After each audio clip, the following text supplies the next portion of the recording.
প্রিয় শিক্ষার্থীবৃন্দরা এবং জব প্রত্যাশী ভাই বোনেরা সবাইকে আজকে আমাদের এই সেশনে স্বাগতম। তো আজকে আমাদের এই সেশনটা মূলত ফোকাস রাইটিং এর উপর। তো যারা আসলে জব প্রত্যাশী ভাই বোনেরা আছেন এবং যারা শিক্ষার্থীবৃন্দ আছেন, যারা ফ্রি হ্যান্ড রাইটিং শিখতে আগ্রহী তারাই আমার এই ভিডিওটা অবশ্যই দেখবেন। তো দেখেন, আজকে আমরা যে বিষয়টা নিয়ে আলোচনা করব সেটা হচ্ছে ডিগ্রি অফ কম্প্যারিজন। আচ্ছা, এখানে কিন্তু আলাদা আমাদের প্লে লিস্ট করা আছে। এটা ফোকাস রাইটিং এর উপর আমরা শুধু একটা প্লে লিস্ট করছি, যে এটাতে আমরা ফোকাস রাইটিং শেখাবো কিভাবে একটা বড় সেন্টেন্সকে অ্যানালাইসিস করতে হয়, কিভাবে কয়েকটি সেন্টেন্সকে একত্রে জোড়া দেওয়া যায়। এটা অবশ্যই খুবই আপনাদের কাছে ইন্টারেস্টিং হবে। তো আশা করছি আমার এই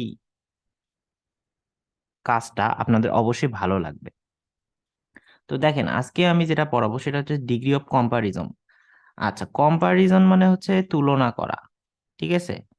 তাহলে কিসের তুলনা? একটা কোনো কিছুর একটা তুলনা করাকে বলবো আমরা ডিগ্রি অফ কম্পারিজন। আচ্ছা, তাহলে দেখেন, তাহলে তুলনা যুক্ত আমরা মানে ছোট ছোট বাক্য কিভাবে বড় করা যায় সেটা আমরা আজকে শিখবো। তো দেখেন, প্রথম সেন্টেন্সটা আমাদের আছে by 2050 the economy of Bangladesh will flourish. মানে 2050 সালে, তা সালের আগে বাই দিতে হবে, ঠিক আছে? এটা মনে রাখবেন যে 2050 সালে বাংলাদেশের অর্থনীতি উইল ডেভেলপ বা ফ্লোরিশ একই কথা, মানে বাংলাদেশের অর্থনীতি উন্নয়ন বা উন্নতি লাভ করবে। আবার দেখেন, লেখা আছে বাই 2050 2050 সালে থাইল্যান্ডের অর্থনীতি, দ্য ইকোনমি অফ থাইল্যান্ড, থাইল্যান্ডের অর্থনীতি উন্নতি লাভ করবে। আচ্ছা, এই দুইটাকে আমি কম্পেয়ার করব। আসলে বাংলাদেশে 2050 সালে বাংলাদেশের যে অর্থনীতির যে উন্নয়ন আছে সেটা থাইল্যান্ডের থেকে বেশি উন্নতি লাভ করবে 2050 সালে বাংলাদেশ। অথবা এইভাবে বলতে পারি, কম্পারিজন করলাম, দেখেন তুলনা করতেছি। অথবা আমরা এইভাবে বলতে পারি যে 2050 সালে বাংলাদেশের অর্থনীতি থাইল্যান্ডের অর্থনীতি সমান হবে। অথবা এইভাবে বলতে পারি যে 2050 সালে বাংলাদেশের অর্থনীতি এবং থাইল্যান্ডের অর্থনীতিকে ছাড়িয়ে যাবে, ঠিক আছে?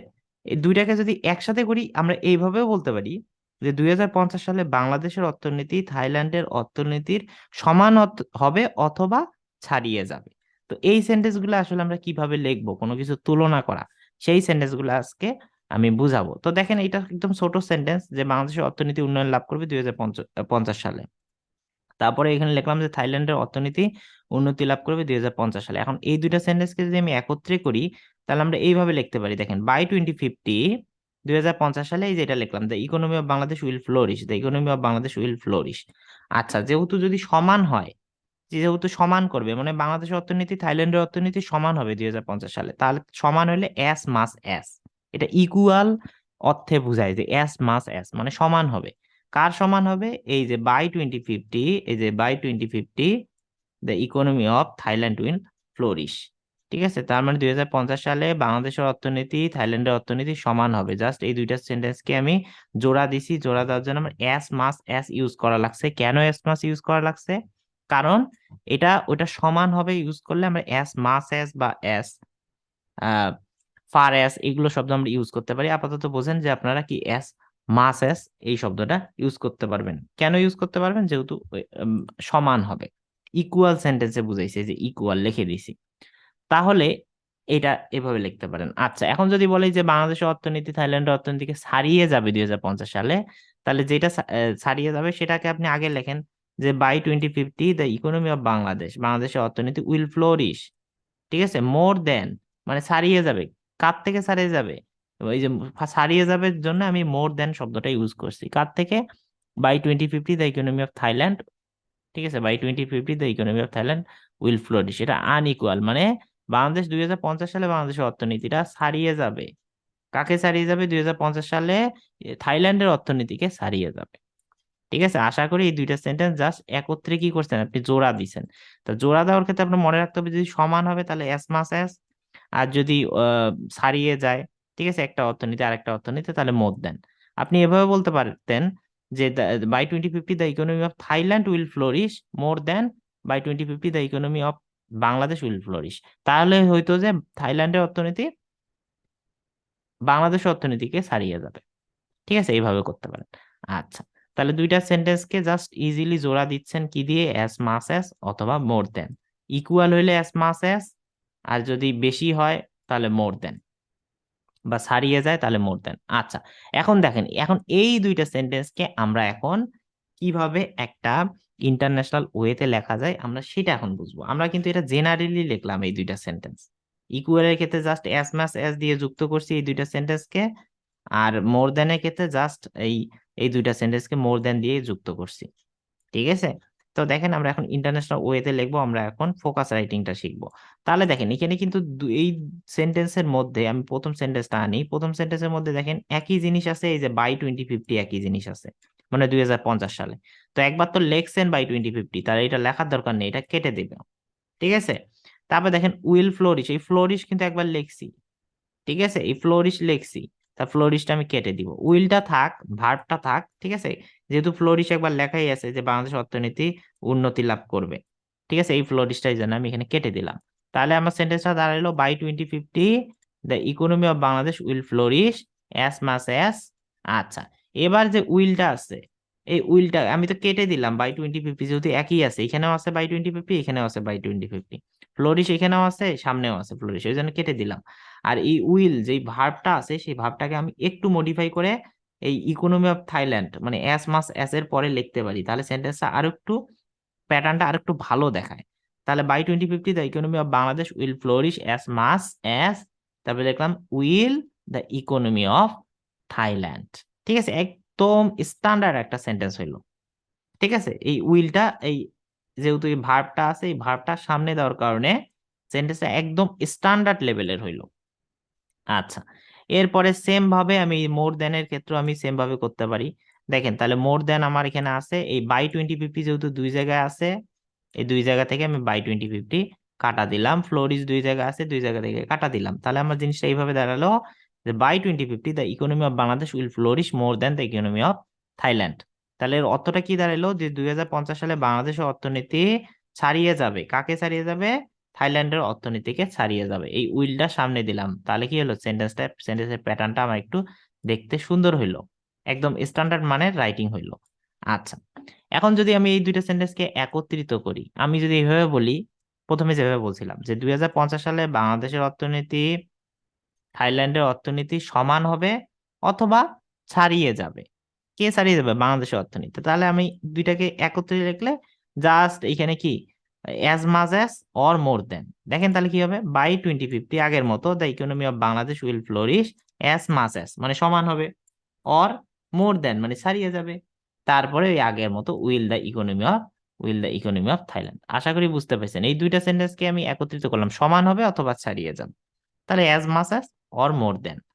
তারপর আগের মতো এই যে উইলটা সামনে আনছিলাম, এই যে will the economy of Thailand. এটা হচ্ছে একটা প্যাটার্ন, এটা একদম স্ট্যান্ডার্ড রাইটিং এর একটা প্যাটার্ন। আচ্ছা, তাহলে আশা করি আপনি এটা খুব সহজেই বুঝতে পাইছেন। আচ্ছা, এখন এই সেন্টেন্সটাকে আমি আরেকটু বড় করি, আরেকটু মডিফাই করি, তাহলে দেখেন কি দেখতে পারি। আমি লিখতে পারি ইট ইজ ইনক্রিজিং স্টিডিলি, মানে এটি ক্রমবর্ধমান, মানে আমি এভাবে লিখতে পারি বাংলাদেশের অর্থনীতিটা হয় ক্রমবর্ধমান। ইট ইজ না লিখলে আপনার কাছে একটু সুবিধা হবে, the economy,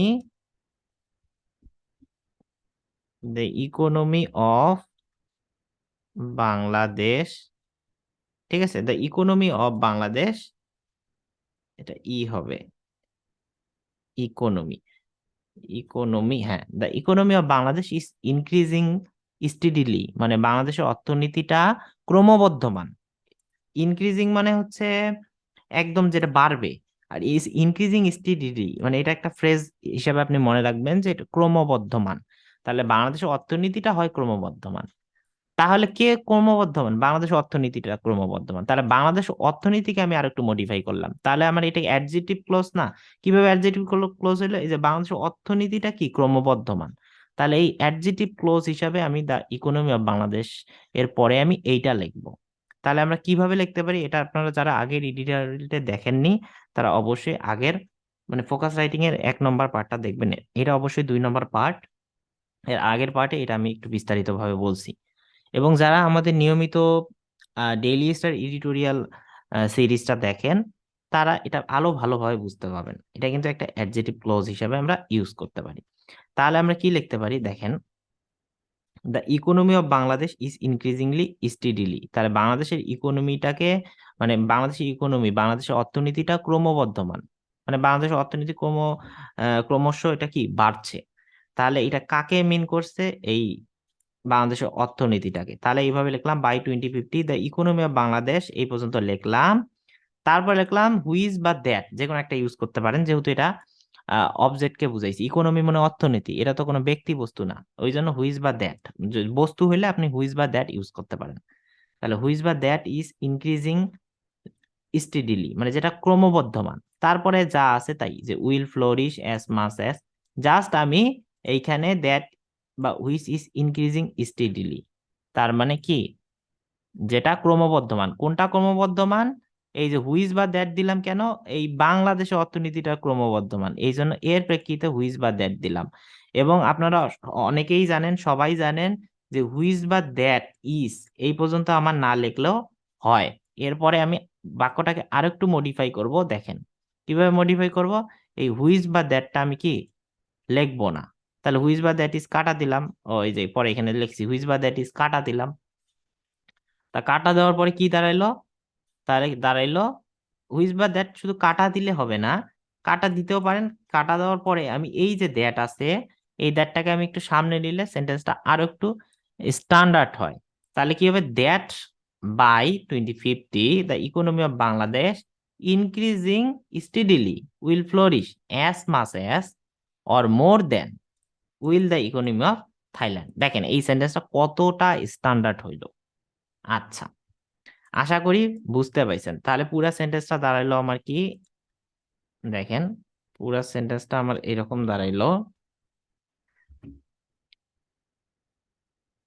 the economy that by 2050, ঠিক আছে, that by 2050 the economy of Bangladesh, তখন এটা আর লিখবো না, ইনক্রিজিং স্টেডিলি, ঠিক আছে, will flourish as much as or more than, মানে হয় সমান হবে, নাহলে ছাড়িয়ে যাবে দ্য ইকোনমি অফ থাইল্যান্ড, থাইল্যান্ডের অর্থনীতিকে 2050 সালে। কেন দ্যাটটা ইউজ করলাম, কারণ এইখানে যে দ্যাটটা ছিল এই দ্যাটটা কাটা দিছিলাম, আমি দ্যাট ইজ কাটা দিছিলাম, আমি এই দ্যাট ইজ কাটা দিতে পারবো, ঠিক আছে। এটাকে কি করতে পারবো, এটা বাদেও আমরা লিখতে পারবো, এই দ্যাটটাকে আমরা সামনে দিলে আমার সেন্টেন্স স্ট্রাকচার আর একটু ভালো হইলো। ঠিক আছে, এই দ্যাট বলতে বুঝাইছে দ্য ইকোনমি অফ বাংলাদেশ, আশা করি বুঝতে পেরেছেন। আচ্ছা, এখন এই সেন্টেন্সটাকে আমি আরেকটু বড় করি। আচ্ছা, তাহলে আমি বললাম যে এরকম যে ইউএনও কর্তৃক একটা রিপোর্টে এটা স্পষ্ট যে, মানে আমি একটা আরেকটু বানাইলাম যে ইউএনও কর্তৃক রিপোর্টে স্পষ্ট যে বাংলাদেশের যে ক্রমবর্ধমান অর্থনীতি সেটা 2050 সালে থাইল্যান্ডের ক্রমবর্ধমান অর্থনীতির সমান হবে অথবা এটাকে ছাড়িয়ে যাবে। আচ্ছা, তাহলে আমি একটা অতিরিক্ত বাক্য আমি অ্যাড করলাম যে ইউএনএ কর্তৃক প্রকাশিত একটি রিপোর্টে এটি স্পষ্ট। তাহলে এটি স্পষ্ট যদি বলি, ইট ইজ ট্রান্সপারেন্ট। ট্রান্সপারেন্ট মানে স্পষ্ট, বা আরো একটু ভালো ইংলিশ যদি বলেন অবভিয়াস, খুব সুন্দর একটা ওয়ার্ড। তাহলে মানে এটা স্পষ্ট, কিসে স্পষ্ট, ইন আ রিপোর্ট, একটা রিপোর্টে, একটা প্রতিবেদনে এটা স্পষ্ট। এই প্রতিবেদনটা কে বানাইছে, ঠিক আছে, এই প্রতিবেদনটা কে বানাইছে, দ্যাট ইজ প্রিপেয়ার্ড, ঠিক আছে, দ্যাট ইজ প্রিপেয়ার্ড বা এ রিপোর্ট ইজ প্রিপেয়ার্ড, কে বানাইছে, বাই ইউএনও, মানে ইউএনও কর্তৃক প্রকাশিত একটি রিপোর্টে, ঠিক আছে, এটা স্পষ্ট। আশা করি সেন্টেন্সটা বুঝতে পেরেছেন। তো আমি আগের মতো এই যে দ্যাট বা হুইচ ইজটা কাটা দিতে পারবো, ঠিক আছে, বা এ রিপোর্ট ইজ প্রিপেয়ার্ড, এটা কিন্তু প্যাসিভ ভয়েসে আছে, ঠিক আছে। আপনারা যারা আমার আগের এডিটোরিয়াল গুলো দেখেন না, এই ডেইলি এর এডিটোরিয়াল গুলো দেখেন না, তারা কাইন্ডলি দেখে নিবেন, তাহলে এটা আরো স্পষ্ট হবে। আমি প্যাসিভ ভয়েস নিয়ে অনেক কথা কিন্তু ডেইলি স্টার এডিটোরিয়ালে বলেছি। তো দেখেন, তাহলে এখানে দ্যাট ইজটা আমি আগের মতো কাটা দিতে পারবো, আর ইজটাও, অথবা ইজ যদি লিখি সেটাও আমি কি করতে পারবো, সেটা আমি আহ, মুছে ফেলে আমি কি লিখতে পারবো, ইট ইজ ট্রান্সপারেন্ট বা it is obvious in a report prepared by UNO. আচ্ছা, তাহলে এই যে এই রিপোর্টে বলা হয়েছে এটা, ঠিক আছে, এটাকে আমি সামনেও দিতে পারি পিছনেও দিতে পারি। তাহলে আমি সামনে পিছনে দিলে সেন্টেন্সটা একটু স্ট্রাকচারাল হয়। যেমন দেখেন এখানে that by 2050 the economy of Bangladesh increasing steadily will flourish as much as or more than will the economy of Thailand. ঠিক আছে, এই পর্যন্ত দিলাম। তারপরে এটা স্পষ্ট, কোনটা স্পষ্ট? এই যে বাংলাদেশের যে ইকোনমি আছে এই পুরাটাই, ঠিক আছে, বাংলাদেশের ইকোনমি থাইল্যান্ডের ইকোনমি সমান হবে, অথবা থাইল্যান্ডের ইকোনমিকে, থাইল্যান্ডের অর্থনীতিকে ছাড়িয়ে যাবে। এই পুরাটাই তো স্পষ্ট, তাই না? ওই জন্য আমি লিখলাম ইজ ট্রান্সপারেন্ট, মানে ইট ইজটাকে, ইট মানে এই পুরাটাই, এটাই নাউন ক্লোজ হিসাবে কাজ করছে। তাহলে ইট ইজ ট্রান্সপারেন্ট মানে পুরাটাই, এটা পুরাই ইট, ঠিক আছে, এই পুরাটাই কি ইট। যেহেতু এখানে বলা হয়েছে যে বাংলাদেশের অর্থনীতি মানে ইয়ার থাইল্যান্ডের অর্থনীতিকে ছাড়িয়ে যাবে, তো এটা রিপোর্টের একটা প্রতিবেদনে বলা হয়েছে, তাহলে পুরাটাই তো, তাই না? তাহলে এটা নাউন ক্লোজ হিসাবে কাজ করছে। তাহলে ইজ ট্রান্সপারেন্ট মানে এই পুরাটাই, পুরাটা, যে বাংলাদেশের অর্থনীতি থাইল্যান্ডের অর্থনীতিকে ছাড়িয়ে যাবে, এটা, এইটা একটা রিপোর্টে, ইউএনও কর্তৃক একটা রিপোর্টে এটা স্পষ্ট। তাহলে কোনটা? এইটা, ঠিক আছে। তাহলে ওইখানে লিখলাম ইটের জায়গায়, ইটের জায়গায় ইট মানে এইটা পুরো নাউন ক্লোজ হিসেবে এটা ব্যবহৃত হয়েছে। তারপরে কি লিখলাম? ইজ ট্রান্সপারেন্ট মানে হয় স্পষ্ট, ইন আ রিপোর্ট একটা প্রতিবেদনে, তারপর যা আছে তাই প্রিপেয়ার্ড বাই ইউএনও। দেখেন এখন একটা সেন্টেন্সটা কত সুন্দর লাগলো এবং কত ডেভেলপড একটা সেন্টেন্স লাগলো। তো এভাবেই আপনাদের কি করতে হবে, এই সেন্টেন্স প্যাটার্ন গুলো আপনারা অবশ্যই খাতায় লিখে লিখে প্র্যাকটিস করবেন, ঠিক আছে। তাহলে আমাদের সেন্টেন্স প্যাটার্ন গুলো আমরা কি করব, ছোট ছোট সেন্টেন্স থেকে এভাবে বড় বড় সেন্টেন্স বানাবো। আমাদের এই সিরিজটার মূল উদ্দেশ্য হচ্ছে ফোকাস রাইটিংটা কিভাবে ডেভেলপ করা, ছোট ছোট সেন্টেন্সকে একত্রিত করে আমরা কিভাবে একটা স্ট্যান্ডার্ড রাইটিং এ লিখতে পারি। যেমন দেখেন এই যে উইলটা কিন্তু একটা স্ট্যান্ডার্ড রাইটিং এ লিখলাম, যে উইলটা সামনে দিলাম, এই যে, ঠিক আছে, এই যে উইল দিলাম, এই যে এই উইলটা সামনে দিলাম, will the economy of Thailand, এটা কিন্তু একটা স্ট্যান্ডার্ড রাইটিং এর। তারপরে এই দ্যাটটা সামনে দিছি কিসের জন্য? এই যে এখানে দ্যাটটা, যেহেতু আমি এখান থেকে দ্যাটটা মুছে ফেলছি, তারপরে এই দ্যাটটা সামনে দিছি, এটাও কিন্তু একটা স্ট্যান্ডার্ড রাইটিং এর লেখা।